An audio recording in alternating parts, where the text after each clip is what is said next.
Welcome back to the Rob Newton Resource Hour. Dr. David Klein. And I know that we all know that we have to have minerals, and we see all kinds of ads about if you take this, you get all the needed minerals you need right here in this small little capsule, and you only have to take one a day and all that sort of thing. Doctor, let's talk about mineral deficiencies. How do they present themselves, and how do we get the proper minerals in our body? Well, great question. But it works something like this. Okay, first thing is that you have to know what minerals do in the context of the discussion here. A mineral, okay, is an inorganic substance. It's an element, okay, but what it does in this context is that it's an enzyme cofactor. Okay, without these particular elements in the right format, in the right location, at the right time, in the right amount, these enzymes don't work, and they can be the conversion of one protein to another, production of DNA, production of any number of different things.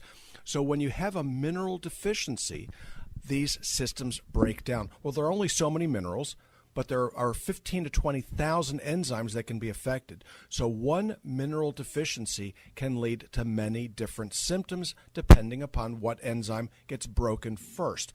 Well, that being said, we focus on taking our vitamins and our minerals. A vitamin is an organic enzyme cofactor, whereas the mineral is inorganic. You need both in order to be present for these enzymes to work. Well, of all the nutrient deficiencies in our systems, of all the nutrient deficiencies as a species, okay, the most important of all nutrient deficiency is that of magnesium. Okay, magnesium is a mineral. We're not talking B vitamins here. Very few people really are B vitamin deficient, but lots and lots of people are magnesium or zinc deficient. Okay, we look at these old ladies that are all bent over and we go, oh yeah, they've got calcium deficiency, when in fact that's probably very false. Okay, these old people that are all bent over are consuming more calcium than their grandkids are, and the grandkids are growing. What are they deficient in? Typically, it's strontium, another mineral. Okay, if you don't have these minerals on board, the bone doesn't take hold. It falls apart. It melts away.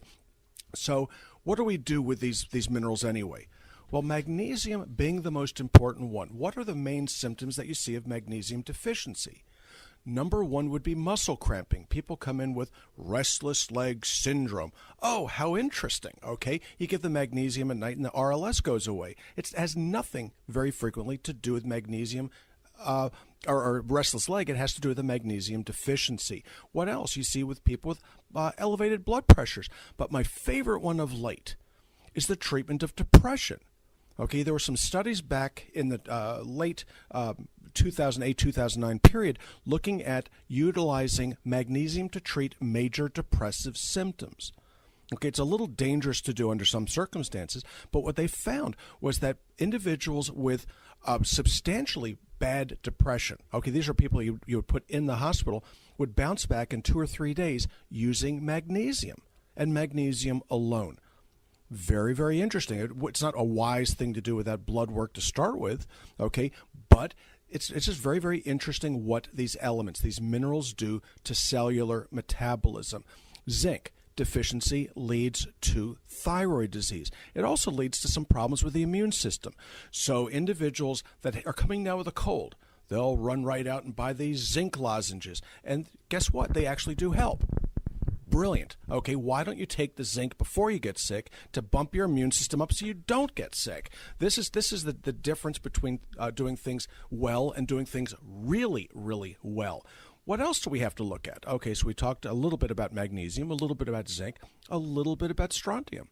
Okay, for bone health, what else do you need? Boron, manganese. In trace amounts, these things are necessary for the bone to harden. Thyroid disease. Okay, we did this on an earlier show. Selenium is a mineral. Selenium deficiency leads to hypothyroidism. So these things are very, very important because we are making ourselves sick in our society because these minerals are deficient. So the question gets asked, why is there a deficiency of these minerals? It works something like this. Agriculture is to blame. We can thank them for the fact that we have food. But when you crop the same areas over and over and over again, without a volcanic action and/or a flood, the minerals get leached out of the soil. They'll focus on nitrogen and phosphorus and all the right things to get a good crop. But when it comes to the micronutrients, you are not likely to find these in our fruits and vegetables anymore. You have to take them supplementally in order to remain healthy. So in my practice, and what I have done for many years now, is I initiate therapy based upon mineral replacement. It's cheap, it's easy. Other than feeling better, there are no risks to this stuff. It's a good way to go. And what about the stuff that we see advertised on national TV that's going to have all the vitamins and all the minerals, and then we walk into the drugstore, the big box drugstore, and there's an entire aisle of everything in the world under different names? That's half the fun, isn't it? Okay, my favorite ones are the ones that are made from beets, or they're made from apricots, or they're made from pomegranates, and they're all kinds of fancy colors, and they get lots and lots of money for them. Well, there's an old expression about what you can and cannot put in a 10-pound bag. You cannot cram enough of the stuff into one teeny tiny little pill to have any net benefit. Minerals are interesting. They're inorganic. They can be absorbed, and they will only be absorbed if they're in organic salts. Okay, they call them chelates in the business. So chelated magnesium, chelated calcium, chelated this, chelated that. That's what we're talking about. We're not talking about chelation therapy. That's for hippies and whatever, people who really want to get sick. Okay, but a chelated mineral is biologically available. It's something that you can consume, and it will actually be absorbed at a reasonable rate. It's good stuff, but these molecules are large.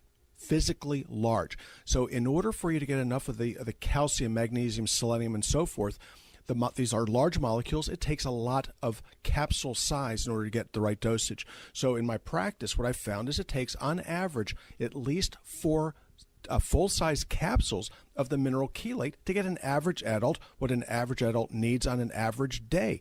And that's 4 capsules. You're not going to pound that into one a day anything. It isn't going to work, let alone, gee, now let's add some vitamins. Gee, now let's add some enzymes.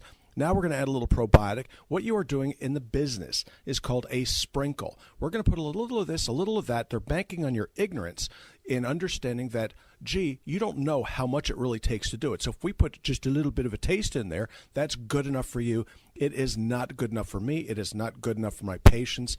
And if it's an inconvenience to take the appropriate amount of something, then life is going to be a bigger inconvenience as you get sick. So what is it that makes a diabetic? Vanadium and chromium deficiency. Oh, gee, these are also minerals. So when I start my treatment of patients, I start with zinc, selenium, vanadium, chromium, manganese, magnesium. And eventually I get around to calcium because it's rarely much of a problem, believe it or not. So when they come into the nutraceutical store at the Stages of Life Institute, and I know you hate to blow your own horn, but what are the names that they're looking for? Because you always come up with the weirdest names. Oh, I love mine. Well, the one that you really need to look for is called Magic Minerals. Okay, and I developed this for my daughter. Okay, when she was a kid, okay, I started my research in thyroid and diabetes, and I cobbled something together, and we called it Daddy's Magic Minerals. Now we call it Magic Minerals, and this stuff is very inexpensive. It delivers what you need on a monthly basis for about $20, $22, $23 in that range. If you have osteoporosis, to that we add strontium, just plain old-fashioned chelated strontium. It works beautifully. If you need a little extra calcium, we'll do it. But generally speaking, most people do not need the extra calcium and do not need the strontium unless they're over a certain age. But the Magic Minerals, the stuff is wonderful. You can walk right in, look right at it, and it's a neat little bottle, and nobody ever walks out of there without somebody teaching you how to use this stuff because it's got my name on it, and guess what? We're not going to have anybody abuse it.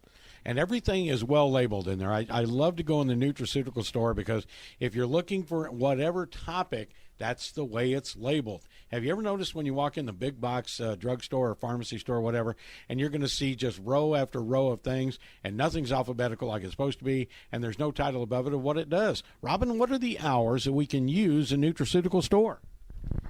The hours of the store are Monday through Thursday from 8 to 5, same as our office hours, and we invite you to come in and wander about and look at all of our products. Our phone number is 407-679-3337. Our website is stagesoflife.net. Our nutraceutical store is also online. Just click on the vitamins and mineral tab, and it'll direct you right on to our online store. All right, very good. And don't forget, stagesoflife.net, not .org, not .com, but .net.